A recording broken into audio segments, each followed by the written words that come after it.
के शीतकालीन सत्र का 5वां दिन भी हंगामे की भीड़ चढ़ गया और सदन की कार्रवाई शुरू होते ही विपक्षी सदस्यों ने संभल और वक्फ बिल को लेकर हंगामा शुरू कर दिया। हंगामे की वजह से लोकसभा की कार्यवाही पहले 12 बजे और फिर 2 दिसंबर तक के लिए स्थगित हो गई। वहीं राज्यसभा में भी हंगामे के चलते कार्यवाही को 2 दिसंबर तक के लिए स्थगित कर दिया गया। सहमति असहमति हमारे लोकतंत्र की ताकत है। मैं आपसे आग्रह करता हूं, जनता की भावनाओं और उनकी आशाओं आकांक्षाओं के अनुसार सरकार की कोई रुचि नहीं है कि संसद चले। इनका संसदीय प्रणाली पर ही विश्वास नहीं है। वो आप एक बार नहीं बार बार देखते हैं, जब भी विपक्ष जिसका एक अपना रोल है, कोई मुद्दा आता है जो देश के हित में हो या लोगों के सामने रखने वाली बात हो, तो ये कभी उस पर डिस्कशन नहीं चाहते। हम डिमांड करते हैं, हम मांगते हैं, हम डिस्कशन चाहते हैं, लेकिन ये किसी भी बात को ऑपोजिशन को ना कॉन्फिडेंस में लेते हैं और ना ऑपोजिशन की बात को मानते। ये सरकार पर डिपेंड करेगा। और हमारी ओर से भी देखो, हम चाहते हैं कि संसद चले, हम जेपीसी डिमांड कर रहे हैं, लेकिन ये लोग करना नहीं चाहते। अब आगे देखते हैं क्या होता है। देखिए, सत्र चलेगा नियमों के आधार पे। जो लोकसभा राज्यसभा के अंदर जो सदन चलाने के नियम बने हुए हैं, तो संविधान के आधार पर बने हुए हैं, संविधान अनुसार बने हुए हैं।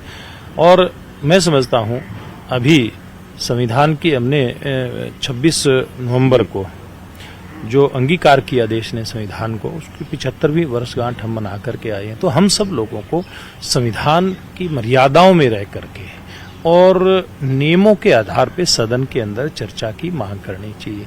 ये नहीं कि भी विपक्ष जो चाहता है अपनी बात के ऊपर अड़ जाता है कि उन्हीं के आधार पर या वो जो चाहते हैं वो चर्चाएं हों।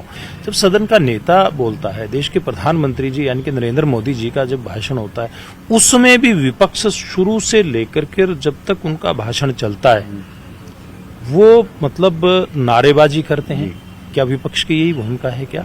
जब सदन का नेता बोलता है, देश के मुद्दों के ऊपर बोलता है, देश के हित के ऊपर बोलता है, जन कल्याण के मुद्दों की बातें होती हैं, वो देश के डेवलपमेंट के लिए बोलते हैं, दुनिया के अंदर कैसे भारत और ज्यादा मजबूत होकर के उभर करके आए, इन विषयों के ऊपर प्रधानमंत्री जी बोलते हैं। उनकी बात देश की जनता तक ठीक प्रकार से ना पहुंचे, शुरू से लेकर के उनके भाषण के अंतिम शब्द तक कांग्रेस पार्टी हंगामा क्यों करती है?